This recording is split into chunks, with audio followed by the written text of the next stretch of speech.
الحمدللہ رب العالمین والصلاۃ والسلام علی رسولہ کریم اما بعد اعوذ باللہ من الشیطان الرجیم بسم اللہ الرحمن الرحیم۔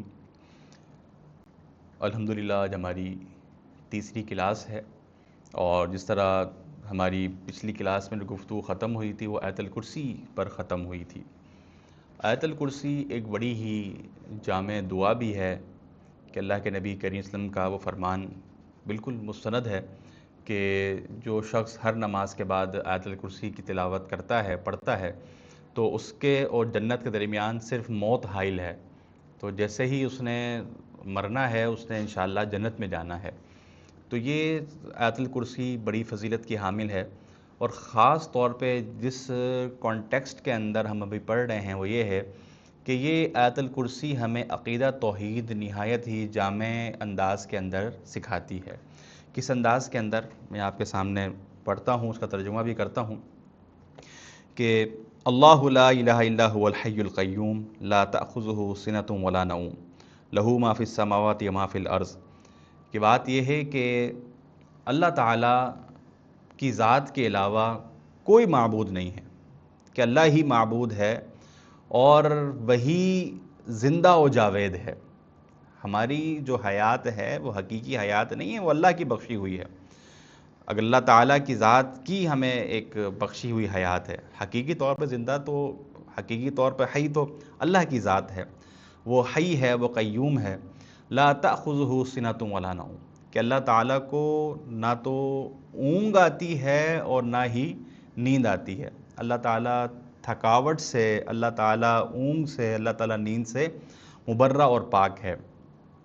یہ آیت الکرسی کا ترجمہ مکمل کروں، پھر یہاں پر آپ کو ایک جو ہے وہ بائبل کے حوالے سے ایک بات آپ کو بتاتا ہوں میں کہ لہو ما فی السماوات و ما فی الارض، کہ اللہ تعالیٰ کی بادشاہت یہاں بیان ہو رہی ہے کہ جو کچھ آسمانوں میں ہے اور جو کچھ زمینوں میں ہے وہ سب اسی کا ہے۔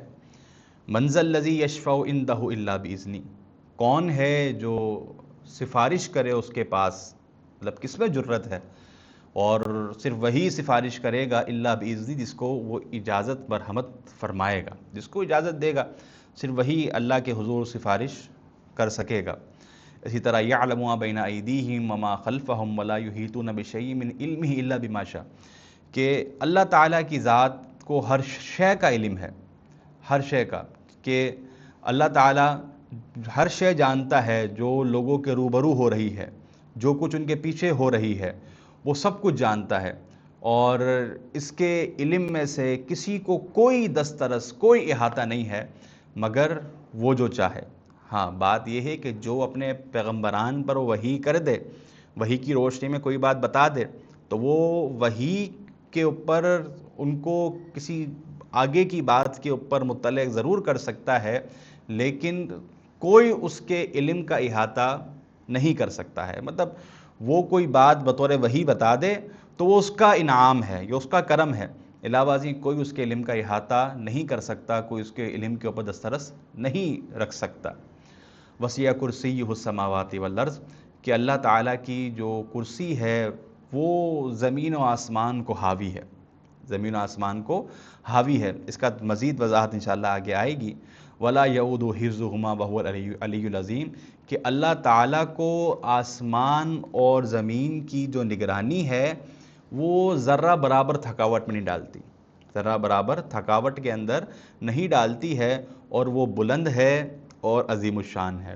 اب آپ یہ دیکھیں کہ اس آیت الکرسی کے اندر کس قدر شاندار طریقے سے بہت سارے عقائد کے مسائل ہمارے حل ہو جاتے ہیں۔ خود آیت الکرسی کی تفسیر ایک پورا طویل موضوع ہے، لیکن چونکہ ہم جو ہے اس کتاب کو لے کے چل رہے ہیں تو اصل بحث ہماری ملحوظ خاطر ہو، اسی لیے میں اختصار کے دامن کو سامنے رکھے ہوئے ہوں۔ اچھا، بائبل کے حوالے سے میں آپ کو ایک بات بتا رہا تھا۔ قرآن حکیم کی ایک خوبصورتی ہے کہ قرآن حکیم میں جو واقعات بیان ہوئے ہیں ان واقعات کے اندر آپ کو بیجا طوالت نہیں ملے گی، وہ واقعات ٹو دی پوائنٹ ہیں، جس عنصر سے، جن امور سے ہمیں عبرت حاصل ہوتی ہے۔ قرآن کے جو واقعات بیان کرنے کا مقصد ہے وہ ہمیں عبرت اور ہمیں سمجھانا ہے، ہمارے لیے اس کے اندر نصائح پوشیدہ ہیں۔ تو اللہ تعالیٰ نے جو ضروری امور تھے جن سے ہمیں نصائح حاصل ہونا تھا ان کو ذکر کیا، بے جا کی تفصیلات قرآن حکیم کے اندر نہیں ہے۔ اب جب میں آپ کے سامنے ایک مثال رکھتا ہوں جو کہ آیت الکرسی کے حوالے سے ہے، کہ بائبل کے اندر آپ کو واقعات کے اندر بیجا تفصیل ملے گی. جب بیجا تفصیل ملے گی تو اس کے اندر بہت سی ایسی باتیں بھی ہیں جو خود آج تک مسیحیوں کے لیے گلے کا پھندا ہیں، اور حاملین یا جو بائبل کے قارئین ہیں، اس پر ایمان لانے والے ہیں، ان کے لیے وہ آج بھی قابل اعتراض، ان کے اوپر اعتراض کیا جاتا ہے. بائبل کے اندر قرآن حکیم کو پہلے ہم دیکھیں. قرآن حکیم میں اللہ تعالیٰ نے زمین و آسمان کی پیدائش کے حوالے سے واضح طور پہ فی ستتی ایام، 6 دنوں میں اللہ تعالیٰ نے پیدا فرمایا ہے. اب ان 6 دنوں کی کوئی تفصیل قرآن و سنت کے اندر وارد نہیں ہے، جبکہ جب ہم بائبل کا مطالعہ کرتے ہیں تو اس کے آغاز کے اندر جو کتاب کی پیدائش سے اس کا آغاز ہو رہا ہے، اس میں پوری تفصیل ہے کہ پہلے دن یہ ہوا، دوسرے دن یہ ہوا، تیسرے دن اللہ تعالیٰ نے اس شے کو تخلیق کیا. جب 6 دن بیان کر دیے تو اب 7 دن نہیں بچا. اب 7ویں دن کے اندر جو بائبل کے اندر الفاظ ہیں کہ نعوذ باللہ و استغفر اللہ، اللہ تعالیٰ نے 7ویں دن آرام کیا، 7ویں دن آرام کیا ہے. اللہ تعالیٰ کی ذات اس آرام سے پاک ہے. اللہ تعالیٰ کو زمین و آسمان کی تھکاوٹ، اس کی نگرانی، زمین و آسمان کی تخلیق، زمین و آسمان کی نگرانی اللہ تعالیٰ کی ذات میں کسی بھی تھکاوٹ کا باعث نہیں بنتی ہے. ٹھیک ہے، آیت الکرسی میں اسی عقیدے کو ہم نے سمجھا. اللہ کی ذات اس تھکاوٹ سے، اس نیند سے، اس اونگ سے پاک ہے. تو اب یہ جو عقیدہ ہے جو بائبل کے اندر یہ عبارت نقل ہو گئی کہ اللہ تعالیٰ نے 7 دن آرام کیا، یہ مسیحیوں کے لیے اور جو بھی یہودی بھی اس بائبل کے حصے کو ماننے والے ہیں، ان کے لیے آج بھی گلے کا پھندا ہے. تو مختلف قسم کے وہ اس کے اوپر جو ہے اپنے جواب دینے کی کوشش کرتے ہیں، لیکن جتنے منہ اتنی باتیں. مجھے یاد ہے کہ میں بھاولپور کے اندر ایک بشپ سے بیٹھ کے بات کر رہا تھا. جب میں نے اس کے سامنے یہ سوال رکھا تو اس نے ایک بات رکھی جو اس وقت میرے لیے نہیں تھی. اس نے کہا کہ ہم بائبل کو روایت بالمعنی تسلیم کرتے ہیں. طلبہ جانتے ہیں روایت بالمعنی کا جو ہے وہ اس اصطلاح کا کیا معنی ہے. کہا کہ ہم روایت بالمعنی تسلیم کرتے ہیں. روایت بالمعنی اس کو آسان لفظوں میں یوں سمجھ لیں کہ قرآن حکیم کے متعلق ہمارا عقیدہ ہے، آگے آئے گا، کہ اس کے الفاظ من جانب اللہ ہیں. جس طرح اللہ تعالیٰ نے نازل فرمایا، اس کے الفاظ اللہ کی طرف سے ہیں.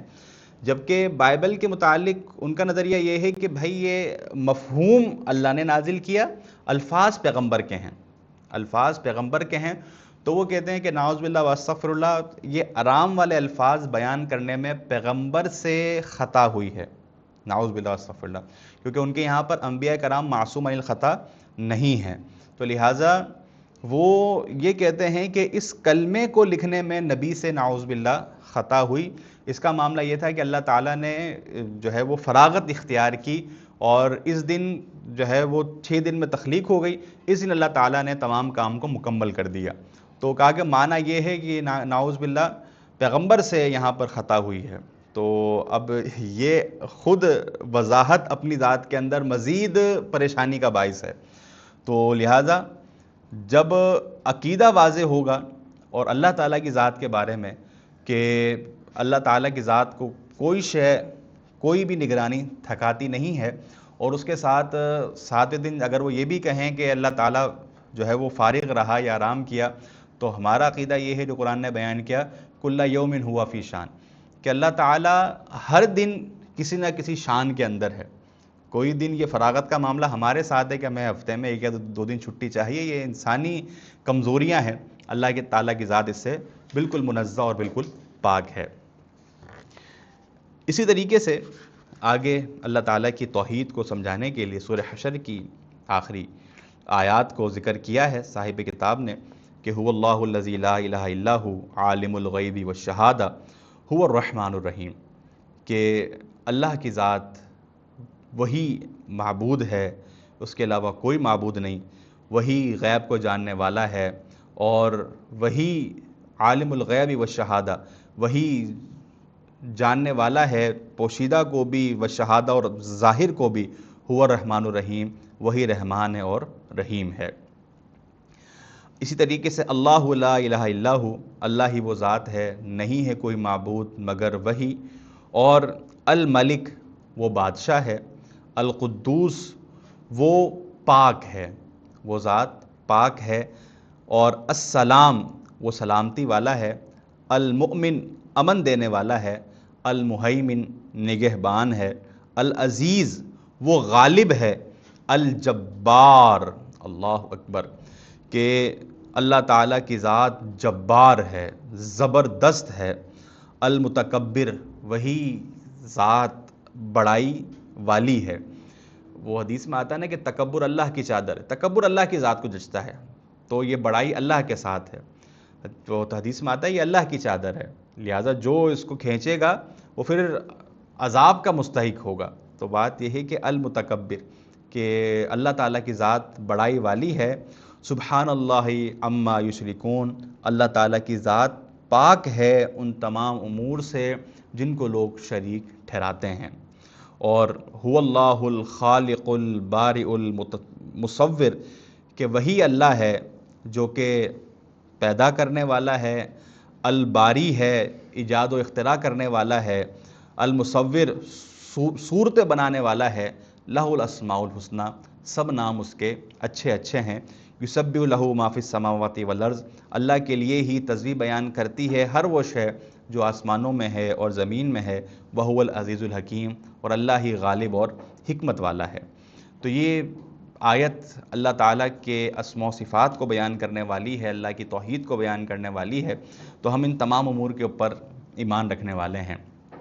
اسی طریقے سے آگے جو آیت ہے وَنُؤْمِنُ بِأَنَّ لَهُ مُلْكَ السَّمَاوَاتِ وَالْأَرْضِ ہم اس بات کے اوپر بھی ایمان لے کر آتے ہیں کہ بے شک اللہ تعالیٰ کے لیے ہی زمین اور آسمان کی بادشاہت ہے، یعنی زمین اور آسمان کی بادشاہت اللہ ہی کے لیے ہے، کسی اور کے لیے نہیں ہے، ٹھیک ہے جی، اِنَّا لِلَّهِ وَإِنَّا إِلَيْهِ راجعون ہم بھی اللہ والے ہیں جی، ہم نے اللہ کی طرف لوٹ کے جانا ہے، ہر شے اللہ تعالیٰ کی ہی ملکیت ہے۔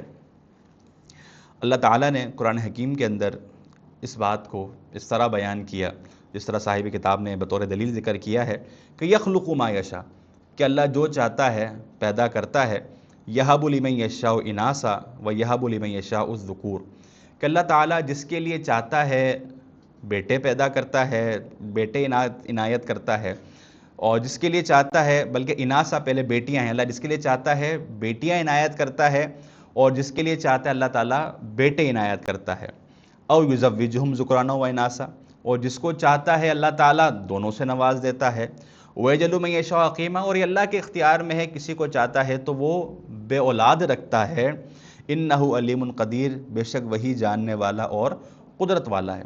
تو یہ اللہ تعالیٰ کی بادشاہت ہے، کوئی اس کے اندر اللہ تعالیٰ کی ذات کے اندر کوئی تصرف کرنے والا نہیں ہے، تو اس کی بادشاہت اس کی مرضی ہے، جس کو چاہے وہ بیٹے عنایت کرے، جس کو چاہے وہ بیٹیاں عنایت کرے۔